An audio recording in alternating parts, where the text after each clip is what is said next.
The gaze of madness. I always admired Clara's passion for painting, the way her delicate hands danced with the brush, giving life to inanimate canvases. But recently, her art has taken a dark turn. It began subtly, with shadows lurking in the corners of her portraits, but it wasn't long before those shadows crept into our lives. The first portrait was of our neighbor, Mr. Jenkins. Clara painted him sitting in his armchair, a newspaper in hand, but his eyes, they were hollow, as if gouged out by an unseen force. I tried to dismiss it as an artistic choice, but unease settled in my stomach like a coiled snake. As days passed, Clara grew more distant, her nights consumed by fervent strokes of her brush. Each new portrait featured someone we knew, each with the same haunting, eyeless gaze. It was as if she was painting them not as they were, but as they were destined to be. I decided to confront her, to understand the meaning behind these macabre images. But when I entered her studio, the air felt charged, heavy with whispers that echoed from the canvases. Clara stood in the center, her eyes reflecting a void that seemed to beckon me. "Clara, what's happening to you?" I asked, my voice barely a whisper. She turned slowly, her lips parting in a smile that didn't reach her eyes. "They're watching us," she said, "and now they can see no more." That night, I heard screams. Not from Clara, but from Mr. Jenkins' house. The next morning, we found out he had passed away, his eyes missing. The town was in shock, but Clara, she just continued to paint. The town's whispers grew louder after Mr. Jenkins' death, but none as loud as the ones in our home. Clara's obsession with her grotesque portraits intensified, and with each brushstroke, a piece of my wife seemed to vanish into the canvas. One evening, I found her painting by candlelight, her figure almost ethereal in the flickering shadows. The portrait before her was of our dear friend Emily, her face twisted in an expression of terror, eyes hollowed out. A chill ran down my spine as Clara whispered, "She's next." I pleaded with Clara to stop, to seek help, but she was beyond my reach, lost in a trance. Her only response was a haunting giggle that didn't sound like her at all. That night, I lay awake, listening to the sound of her painting, the bristles scratching like claws against the canvas. The next day, news arrived that chilled me to the bone. Emily was found in her home, unresponsive, her eyes gone. The police were baffled, no signs of forced entry, no clues, just the eerie echo of my wife's prediction. Desperate for answers, I scoured Clara's studio, searching for any clue that could explain the madness. Hidden among her supplies, I found an ancient-looking tome, its pages filled with rituals and incantations. The book seemed to hum with a malevolent energy, and I wondered if this was the source of Clara's transformation. That night, as the moon cast a pale light through the windows, I confronted Clara. "What have you done?" I demanded, the book clutched in my hands. She turned to me, her eyes now a void of darkness.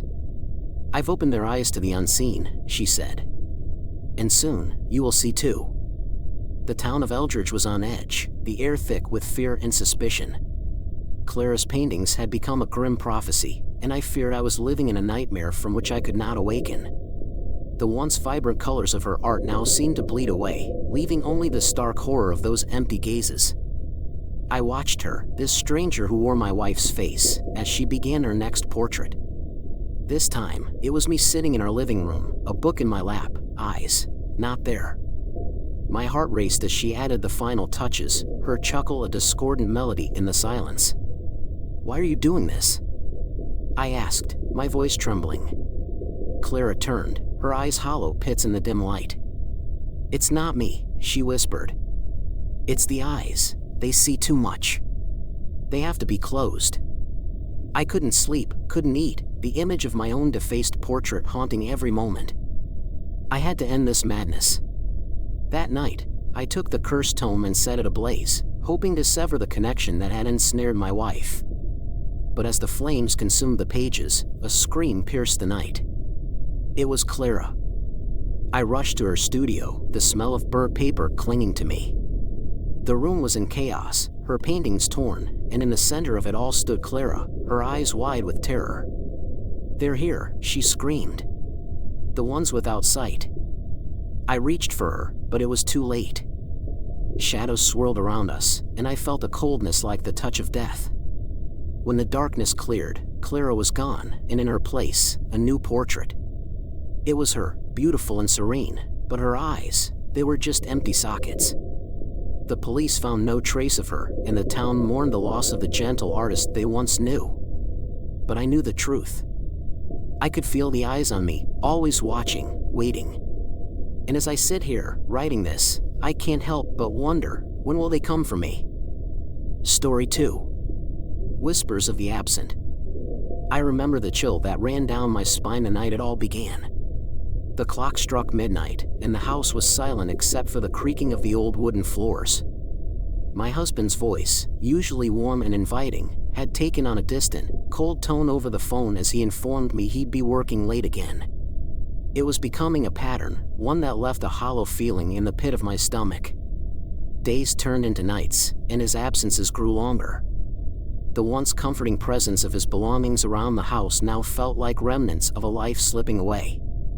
I decided to surprise him at his office with dinner, but the receptionist's words stopped me cold. "He hasn't been here in weeks," she said, her eyes not meeting mine. Confusion and dread began to intertwine as I drove home, the city lights blurring past. The house felt different as I stepped inside. The air was thick, and a faint whisper seemed to echo through the halls. I called out for him, but only silence answered back. That night, as I lay in bed, the whispers grew louder, forming words I couldn't quite understand. They seemed to be calling me, pulling me towards the basement, a place my husband had turned into his personal sanctuary for his late-night work. With each step down the creaking staircase, the temperature dropped, and the whispers became a chorus.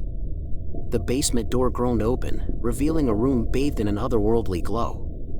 His desk was covered in strange symbols and old, leather-bound books. The phone sat off the hook, static filling the air. As I approached the desk, the whispers crescendoed into a deafening roar. I reached out to touch the books, and the room spun. The walls melted away, revealing a vast, dark void where shadows danced just beyond my reach. His voice called out to me from the abyss, begging me to join him. I woke up on the floor, the morning light filtering through the small basement windows. It had to have been a dream, a nightmare fueled by stress and loneliness. But the echo of his voice lingered, and the books remained on the desk, their pages fluttering as though caught in a breeze that didn't exist. The whispers didn't cease with the morning light, they clung to the edges of my consciousness, a relentless tide eroding the shores of my sanity.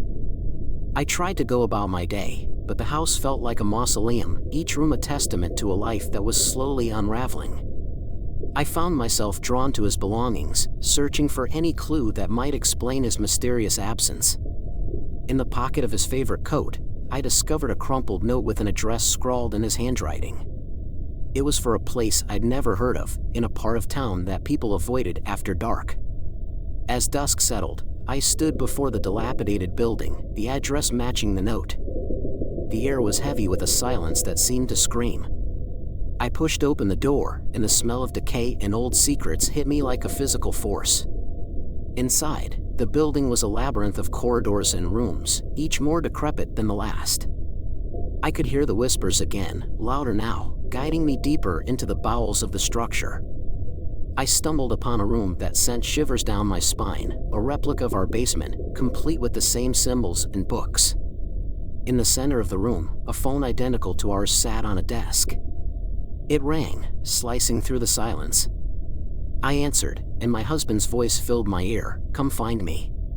The line went dead before I could respond. I turned to leave, but the room had changed. The door was gone, replaced by a wall of solid brick. Panic clawed at my chest as the whispers grew into mocking laughter.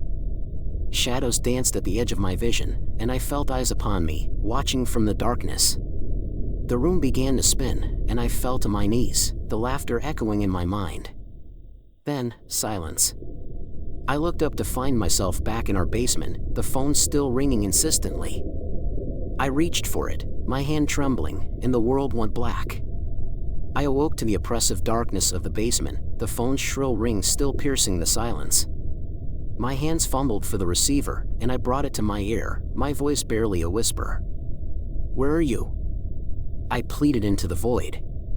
His voice came through, a distant echo. Follow the shadows. They will lead you to me.